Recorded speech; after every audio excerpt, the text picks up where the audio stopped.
ದುರ್ಗಾ ಎಂತ ಕೆಲಸ ಮಾಡ್ಬಿಟ್ನೆ ನಿಮ್ಮಣ್ಣ. ಆಂಬಿಷನ್ ಕುದುರೆ ಕಟ್ಟಿ ಸರಿಯಾಗಿ ಕಾಂಬಿನೇಷನ್ ಇಲ್ದೆ ನಾಮಿನೇಷನ್ ಹೊರಟೋಯ್ತಲ್ಲಿ. ಆ ಪತ್ರದಲ್ಲಿ ನಮ್ಮ ಹೆಸರೇ ಇಲ್ವಲ್ಲೇ. ಲಕ್ಷ್ಮಿ ಮದುವೆ ಮಾಡ್ಕೊಂಡ್ರೆ ಆಸ್ತಿ ಎಲ್ಲ ಅವಳಿಗೆ ಹೊರಟೋಗುತ್ತಂತೆ. ಯಾಕ್ರಿ ಹಾಗಂತೀರಾ? ಅವಳು ಮದ್ವೆ ಮಾಡ್ಕೋಬೇಕು ಅಂತ ಬರ್ದಿದ್ದಾರೆ ಹೊರತು ಇಂಥವ್ರನ್ನೇ ಮಾಡ್ಕೋಬೇಕು ಅಂತ ಬರ್ದಿಲ್ವಲ್ಲ. ನೋಡಿ, ಕೈಯಲ್ಲಿ ಬೆಣ್ಣೆ ಇಟ್ಕೊಂಡು ತುಪ್ಪಕ್ಕೆ ಯಾಕೆ ಅಲಿಬೇಕು? ನಾನಿಲ್ವಾ? ಓ ಲೇ ಲೇ ಲೇ ಲೇ ಲೇ ಲೇ ಲೇ, ನೀನು ಹೆಂಗ್ಸು ಅವಳು ಹೆಂಗ್ಸು, ನಿಮ್ಮಿಬ್ರಿಗೂ ಮದುವೆ ಹೇಗೆ ಸಾಧ್ಯ? ಡ್ಯಾಡಿ, ನಿಮ್ಗೂ ತಲೆ ಅಂತ ಒಂದಿದ್ದು ಅದ್ರಲ್ಲಿ ಬುದ್ಧಿ ಇದ್ದಿದ್ರೆ ಎಲ್ಲ ಅರ್ಥವಾಗಿರೋದು. ಬರೀ ಜಾಕ್ಪಾಟ್ ಅಂತ ಆ ಕುದುರೆ ಬಾಲಿಗೆ ಹಣ ಕಟ್ಟೋದೊಂದು ಬಿಟ್ರೆ ಒಳ್ಳೆ ಜಾಕ್ಪಾಟ್ ಐಡಿಯಾ ಎಲ್ಲಿಂದಾರಿ ಬರುತ್ತೆ ನಿಮಗೆ? ಈಗ ನಾನು ಏನ್ ಮಾಡುವಂತೀಯ? ಹಾ, ಕೇಳಿ ಹೇಳ್ತೀನಿ.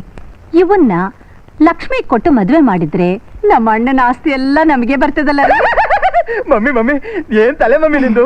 ನೀನ್ ಸತ್ರೆ ನಿನ್ ತಲೆ ತಗೊಂಡೋಗಿ ವಿಶ್ವೇಶ್ವರಯ್ಯ ಮ್ಯೂಸಿಯಂ ಅಲ್ಲಿ ಇಡ್ತೀನಿ. ಮಮ್ಮಿ ಮಮ್ಮಿ, ನನಗೂ ಲಕ್ಷ್ಮಿಗೂ ಯಾವಾಗ ಮಮ್ಮಿ ಮದ್ವೆ? ಮೊದಲು ಅವಳ ಮನಸ್ ಗೆಲ್ಲೋಕ್ ಪ್ರಯತ್ನ ಪಡೋ. ಅಯ್ಯೋ ಪಾಪ ಹುಡುಗ, ಅವನಿಗೆ ಏನೇ ಗೊತ್ತಾಗುತ್ತೆ? ನನಗೆ ಗೊತ್ತಿಲ್ವಾ? ಎಷ್ಟ್ ಪಿಕ್ಚರ್ ನೋಡಿದೀನಿ.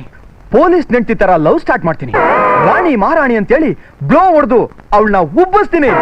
ಅಡ್ಡ ಬಂದವ್ರಿಗೆ ಗಜಪತಿ ಗರ್ವಭಂಗ ತರ ಗರ್ವ ಮುರಿತೀನಿ. ಹೃದಯ ಹಾಡಿತು ಅಂತ ಹೇಳಿ ಕುಣಿದು ಕುಪ್ಪಳಿಸಿ ನಂಜುಂಡಿ ಕಲ್ಯಾಣ ತರ ಮದ್ವೆ ಮಾಡ್ಕೋತೀನಿ. ಡ್ಯಾಡಿ ಮಾಮಿ ಆಶೀರ್ವಾದ ಮಾಡಿ. ಜಾಕ್ಪಾಟ್ ಹೊಡಿಲಿ ಮಗನೇ. ಮೈಸೂರು ಮಹಾರಾಣಿ ರೇಸ್ 1:15. ಅಯ್ಯೋ